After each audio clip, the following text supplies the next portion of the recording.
Welcome to our easy maths channel. Today என்ன பார்க்க போறோம்னா 11th ஸ்டாண்டர்ட் சாப்டர் 8ல தேற்றம் 8.4 பார்க்க போறோம். இந்த தேற்றம் வந்து ரொம்ப இம்பார்ட்டன்ட் தேற்றம். இது என்ன கொடுத்திருக்காங்க அப்படின்னா, ஒரு நாற்கரம் இணைகரமாக இருக்க தேவையானது மற்றும் போதுமான நிபந்தனை அதன் மூலைவிட்டங்கள் இருசம கூறிடும் என்பதாகும். அதாவது என்ன அப்படின்னா, ஒரு நாற்கரம் எடுத்துட்டோம்னா அந்த நாற்கரம் இணைகரமா இருக்கணும்னா என்ன கண்டிஷனை சாட்டிஸ்ஃபை பண்ணியிருக்கணுமா, மூலைவிட்டங்கள் இருசம கூறிடும் அப்படின்னு சொல்லி நம்ம ப்ரூவ் பண்ணணும். சப்போஸ் ஒரு நாற்கரம் வந்து நாற்கரத்தோட மூலைவிட்டங்கள் இருசமா கூறிட்டுச்சுன்னா அது இணைகரமா தான் இருக்கும் அப்படிங்கிறதையும் ப்ரூவ் பண்ணும். இப்போ ஃபர்ஸ்ட் வந்துட்டு இணைகரம்னு எடுத்துட்டு ஒரு நாற்கரத்தை இணைகரம்னு எடுத்துட்டு மூலைவிட்டங்கள் இருசம கூறிடும் ப்ரூவ் பண்ணுவோம். நெக்ஸ்ட் வந்து என்ன பண்ணுவோம்னா, மூலைவிட்டங்கள் இருசம கூறிடும்னு எடுத்துட்டு இணைகரம் சொல்லி ப்ரூவ் பண்ணுவோம். ரெண்டு பார்ட்டையுமே இதை வந்து நம்ம ப்ரூவ் பண்ணி ஆகணும். ஏன்னா தேவையானது மற்றும் போதுமான நிபந்தனை அப்படின்னு சொல்லி கொடுத்ததுனால ரெண்டையுமே ப்ரூவ் பண்ணணும். கான்வர்ஸ் பார்ட்டும் ப்ரூவ் பண்ணணும், இஃப் பார்ட்டும் ப்ரூவ் பண்ணணும். இப்போ என்ன பண்ணிக்கிறோம் அப்படின்னா, நம்ம வந்து என்ன எடுத்துக்கிறோம்னா, ஒரு ஏபிசிடின்னு ஒரு நாற்கரம் நம்ம எடுத்துக்கிறோம். ஏபிசிடி அப்படின்னு ஒரு நாற்கரம் எடுத்துட்டோம்னா அதோட மூலைவிட்டங்கள் என்னன்னா, இது ஏ, இது பி, இது சிடி. இது ஒரு இணைகரமா நாற்கரமா எடுத்துக்கிறோம். இதோட மூலைவிட்டங்கள் என்ன அப்படின்னா, ஏசி பிடியை வந்து மூலைவிட்டமா எடுத்துக்கிறோம். நெக்ஸ்ட் வந்துட்டு ஓ வந்து ஆதிப்புள்ளியா வச்சுக்கிட்டோம் அப்படின்னா, இந்த நாற்கரத்தோட இந்த ஏபிசிடியோட நிலை வெக்டார்கள் எப்படி எழுதுனா, OA vector equal to A vector, OB vector equal to B vector, OC vector equal to C vector, OD vector equal to D vector நம்ம எப்பயும் போல எடுத்துக்கிறோம். நெக்ஸ்ட் வந்து ஒரு நாற்கரம் வந்து இணைகரம்னு எடுத்துட்டோம்னா அது வந்து மூலைவிட்டங்கள் ஈசம கூறிடுங்கிறத நம்ம ப்ரூவ் பண்ணலாம். நெக்ஸ்ட் என்ன பண்ணிக்கிறோம் அப்படின்னா, நாற்கரம் ஏபிசிடியை வந்து ஒரு இணைகரமா நம்ம எடுத்துக்கிறோம். அப்படி இணைகரமா எடுத்துக்கிட்டோம் அப்படின்னா என்ன ஆகிரும், அதோட எதிரெதிர் பக்கங்கள் வந்து சமமாயிரும். அதாவது ஏபி ஈக்குவல் டு சிடி ஆயிரும். இணைகரம்னா அதோட எதிரெதிர் பக்கங்கள் சமமா இருக்கும் இல்லையா, அதனால என்னன்னா AB vector equal to DC vector அப்படின்னு சொல்லி நம்மளால எடுக்க முடியும். ஏன்னா நாற்கரத்தை வந்து இணைகரம் எடுத்தனால இப்படி நம்மளால எடுத்துக்கிற முடியும்.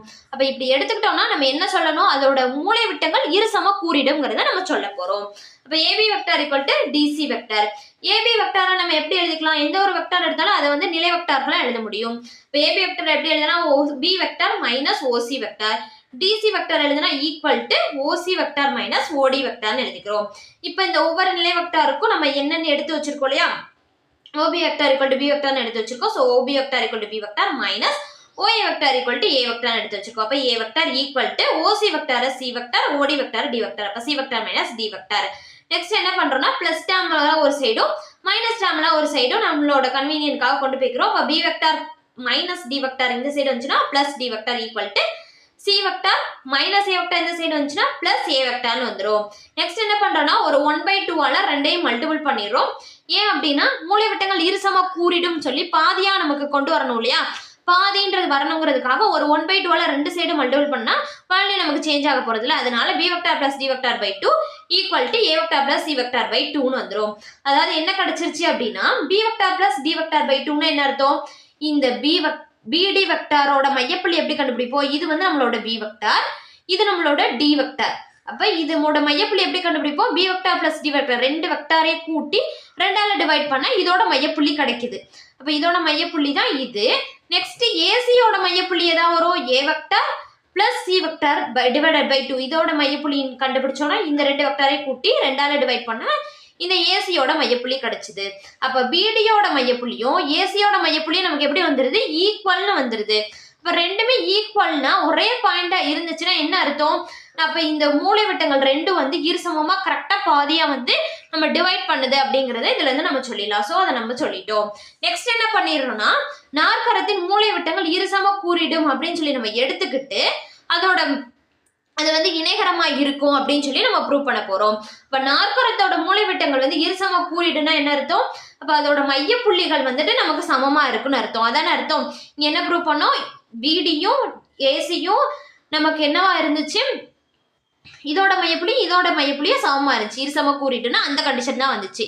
இப்ப நம்ம அதைத்தான் எடுத்துக்கிட்டு இணைகரம்னு சொல்ல போறோம். அதனால நம்ம இதை எழுதிக்கலாமா, A vector plus C vector by 2 equal to B vector plus D vector by 2னு எடுத்துக்கிறோம். இப்போ நமக்கு இங்க வர்றப்ப 1/2 வந்து தேவையில்லை. ஸோ 1/2 நம்ம கேன்சல் பண்ணிக்கலாம். ஏன்னா ரெண்டு சைடு ஈக்குவலாக தான் இருக்கு, டிவைட்ல இருக்கு. ஸோ நம்ம ரெண்டையும் கேன்சல் பண்ணிக்கலாம். அப்போ A vector plus C vector equal to B vector plus D vector. Next என்ன பண்றோம் அப்படின்னா, இந்த C vector இந்த D vector இந்த சைடு கொண்டு வரோம், இந்த A vector அங்கிட்டு கொண்டு போயிடும். அப்போ C vector minus D vector equal to B vector minus A vectorனு கிடைக்கும். இப்போ சி வெக்டார் டி வெக்டார் இதெல்லாம் வந்து நம்ம நிலை வெக்டார்களை எழுதி வச்சிருக்கோமா, ஸோ அதை சேஞ்ச் பண்ணி எழுதுறோம். இப்போ C vector equal to OC vector minus D vector வந்து OD vector equal to OB vector minus OA வெக்டார்னு கிடைக்கும். இப்போ இந்த நிலை வெக்டார்களை நம்ம வந்துட்டு வெக்டார்களா மாத்திரம் என்ன வரும், ஓசி வெக்டார் மைனஸ் ஓடி வெக்டார்னா அப்போ மார்க் சேஞ்ச் பண்ணி எழுதுறப்ப டிசி வெக்டார்னு கிடைக்கும். OB vector minus OA vector change பண்ணி எழுதணும்னா DC vector equal to AB வெக்டார்னு கிடைச்சிரும். நெக்ஸ்ட் அப்போ என்ன ஆயிருது, ஏபி இணைகரமா இருந்துச்சு அப்படின்னா ஏபி வெக்டாரும் டிசி வெக்டாரும் நமக்கு எதிரெதிர் பக்கங்கள் சமமா இருக்கும். எதிரெதிர் பக்கங்கள் ஏபி வெக்டாரும் டிசி வெக்டாரும் சமமா இருக்கும், எதிரெதிர் பக்கங்கள் சமமா இருக்கும். அந்த கண்டிஷன் வந்து இங்க சாட்டிஸ்ஃபைடு ஆயிருது.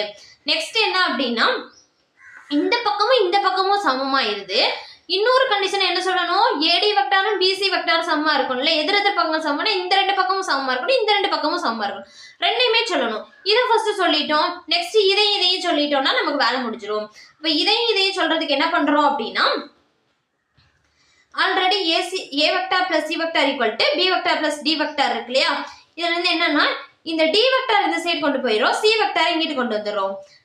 அப்ப கொண்டு வந்துட்டா என்ன ஆயிரும்னா A vector minus D vector equal to B vector minus C வெக்டார்னு கிடைச்சிருது. அப்ப இதை ரெண்டு நிலை வெக்டார் நம்ம மாற்றி எழுதுறப்ப என்ன கிடைச்சிரும், ஏடியும் பிசியும் இணைன்னு கிடைச்சிருது. இந்த ரெண்டு பக்கமும் சமமாயிருச்சு, இந்த ரெண்டு பக்கமும் சமமாயிருச்சு. அப்ப எதிரெதிர் பக்கங்கள் சமமா இருந்தா அதை நம்ம இணைகரம் சொல்லிடலாமா.